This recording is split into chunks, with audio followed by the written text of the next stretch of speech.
अपने हक के लिए आवाज उठाना हर बार पॉलिटिकल नहीं होता। सरकार को हमारी बात सुननी चाहिए। आपकी बेटी आपके साथ है, यह बात ओलंपियन विनेश फोगाट ने कही। नमस्कार दोस्तों, आप देख रहे हैं हमारा यूट्यूब मंच हिंद वायर। शंभू बॉर्डर पर लंबे वक्त से किसान आंदोलन चल रहा है। आज यानी कि शनिवार को इसके 200 दिन पूरे हो गए हैं। आपको याद होगा, फरवरी महीने में पंजाब के शंभू बॉर्डर पर जो किसान दिल्ली की ओर बढ़ रहे थे, उनको रोक लिया गया था। दिल्ली आने वाली सभी सीमाओं को छावनी में तब्दील कर दिया गया था, बैरिकेडिंग कर दी गई थी। इन किसानों की मांग है कि स्वामीनाथन रिपोर्ट के अनुसार उनकी फसलों की एमएसपी तय की जाए। स्वामीनाथन आयोग ने किसानों को उनकी फसल की लागत का 1.5 गुना कीमत देने की सिफारिश की थी। आयोग की रिपोर्ट को आए 18 साल का वक्त गुजर गया है, लेकिन एमएसपी पर सिफारिशों को अब तक लागू नहीं किया गया है। और किसानों के बार बार आंदोलन करने की एक बड़ी वजह भी यही है। 13-14 मांगों को लेकर यह प्रदर्शन शुरू हुआ था। शंभू बॉर्डर पर फरवरी महीने से ही आंदोलन जारी है। किसानों की नाराजगी का असर उत्तर प्रदेश, पंजाब और हरियाणा में हाल ही के लोकसभा चुनाव में साफ दिखाई पड़ा। 400 पार का नारा देने वाली भारतीय जनता पार्टी 240 पर आकर अटक गई। आज शंभू बॉर्डर पर किसान बड़ी संख्या में इकट्ठा हुए और इसी बीच ओलंपियन विनेश फोगाट भी शंभू बॉर्डर पहुंच गई।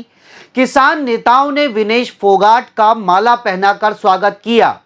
विनेश फोगाट के ओलंपिक से वापस आने के बाद जिस तरह से लगातार वह स्वागत मंचों पर पहुंच रही हैं और उन्हें जन समर्थन मिल रहा है, उनके शुभचिंतक इस बार विनेश के चुनाव लड़ने को लेकर तरह तरह की अटकलें लगा रहे हैं। लेकिन किसानों के समर्थन में पहुंची विनेश फोगाट ने कहा, आवाज उठाना हर बार पॉलिटिकल नहीं होता। बड़ा दिल दिखाए सरकार, आपकी बेटी आपके साथ है। सुनिए जरा विनेश फोगाट का यह वाला बयान। हर बार उसको अलग जाति से, अलग धर्म से नहीं जोड़ा जाना चाहिए। आपको हमारे परिवार की बात सुननी चाहिए। उनको कम से कम बैठ के बोलने का हक तो मिलना ही चाहिए। और ये नाजायज मांग नहीं है जो ये उठा रहे हैं, क्योंकि मुझे पता है, जब मैं एक ऐसे परिवार से आती हूँ कि हमारे तो जमीन भी इतनी नहीं है, तो मुझे पता है मेरी माँ ने कैसे हमें पाला है, पोसा है। तो मैं बस आप सबसे ये गुजारिश करती हूँ, सरकार से भी ये गुजारिश करती हूँ कि आपकी बातें सुने, आपको आपका हक मिले। और परमात्मा से यही बस दुआ करूंगी कि आपको वो हिम्मत बख्शे और आपको ऐसे ही हौसला देते रहे गलत के खिलाफ आवाज उठाने की, अपने हक के लिए आवाज उठाने की। 13 फरवरी से शुरू हुए आंदोलन में आपको याद होगा, किसानों पर ड्रोन से निगरानी रखी गई। ड्रोन से आंसू गैस के गोले छोड़े गए। जगह जगह कीलों की दीवारें खड़ी कर दी गईं। अपने ही देश के राज्यों के बॉर्डर को अंतर्राष्ट्रीय बॉर्डर में तब्दील कर दिया गया। शंभू बॉर्डर पर किसान सर्दी, गर्मी, बरसात में डटे हुए हैं। आंदोलन में 433 किसान घायल हुए, जबकि 4 से 5 नौजवान किसानों की आंखों की रोशनी चली गई। और 22 वर्षीय नौजवान शुभकरण सिंह की सिर्फ 2 बीघा जमीन थी। 2 बीघा जमीन पर शुभकरण सिंह खेती करते थे। 15 बीघा लगान पर ले रखी थी। लेकिन इस आंदोलन में शुभकरण सिंह की गोली लगने से मौत हो गई। अब जो लोग सोच रहे थे यह आंदोलन ज्यादा दिन टिकने वाला नहीं है, आतंकवादी, खालिस्तानी, तरह तरह के शब्दों से इन किसानों को नवाजा जा रहा था। यही आंदोलन मोदी सरकार के लिए सिरदर्द बना हुआ है। भारतीय किसान यूनियन, क्रांतिकारी और लोक संग्राम मंच की शीर्ष नेता सुखविंदर कौर के घर एनआईए ने छापा मारा है। छापेमारी का कारण फिलहाल अज्ञात है और खबर लिखे जाने तक अधिकारियों की इस मामले पर कोई टिप्पणी नहीं आई है। जिस वक्त सुखविंदर कौर के घर छापा मारा गया, उस वक्त घर पर सुखविंदर कौर के पति उनका बेटा बहू, उनकी 90 साल की मां घर में थी। किसान नेता छापेमारी की टाइमिंग पर भी सवाल उठा रहे हैं कि जब आंदोलन को 200 दिन पूरे हो रहे हैं, लोगों को इकट्ठा कर रहे हैं, ठीक उसी वक्त छापेमारी की गई।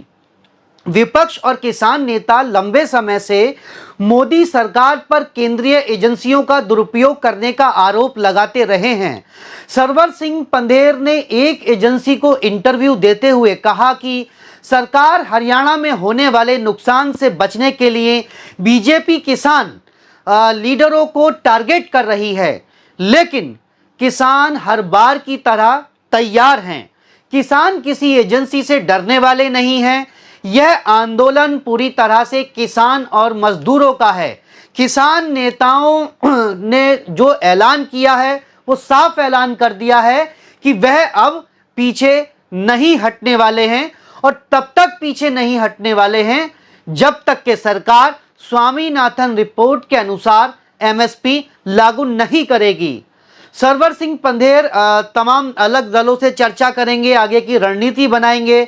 आपको याद होगा लोकसभा चुनाव, उस चुनाव के बाद में जिस तरीके से भारतीय जनता पार्टी हरियाणा में 5 सीटें गंवा गई और उत्तर प्रदेश में सीटें गंवा गई, तो अभी नायाब सिंह सैनी सरकार ने जो हरियाणा की 23 फसलें हैं उनको एमएसपी पर खरीदने की बात कही, लेकिन कंगना रनौत के एक बयान पर जो उन्होंने आंदोलन को लेकर बयान दिया था, किसानों के आंदोलन को लेकर कि वहाँ रेप हुए, हत्या हुई, तो इस तरीके के बयान को लेकर किसानों में नाराजगी हुई। और आज जब 200 दिन पूरे होने वाले हैं, तब किसान नेताओं के यहाँ एनआईए की छापेमारी होती है, उसको लेकर भी किसानों में नाराजगी है। और आगे जो किसान नेता हैं सरवर सिंह पंधेर, तो वो आगे और दलों से अभी बातचीत करके ऐलान करेंगे कि आगे आंदोलन की रूपरेखा क्या होगी।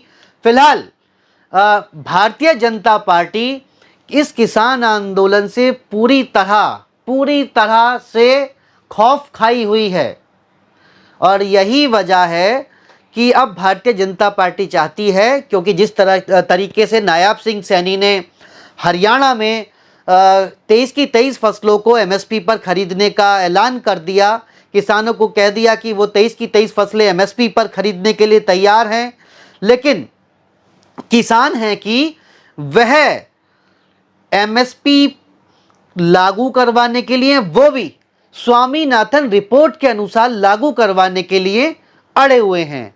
अब किसान आंदोलन के जो 200 दिन पूरे हो गए हैं, और आज खासकर उत्तर भारत के जो प्रदेश हैं, हरियाणा, पंजाब, राजस्थान, मध्य प्रदेश, यहाँ के जो किसान पहुँचे हैं, ज़्यादातर पंजाब के हो सकते हैं, हरियाणा के हो सकते हैं, लेकिन सभी प्रदेशों के किसान वहाँ पहुँचे हैं। और इस आंदोलन में किसान अलग अलग प्रदेशों से पहुंचकर जो जान फूंकने का काम कर रहे हैं, कहीं ना कहीं आने वाले चुनाव में हरियाणा में भारतीय जनता पार्टी की और मुश्किलें बढ़ सकती हैं। फिलहाल दोस्तों, आज इस वीडियो में इतना ही। नमस्कार।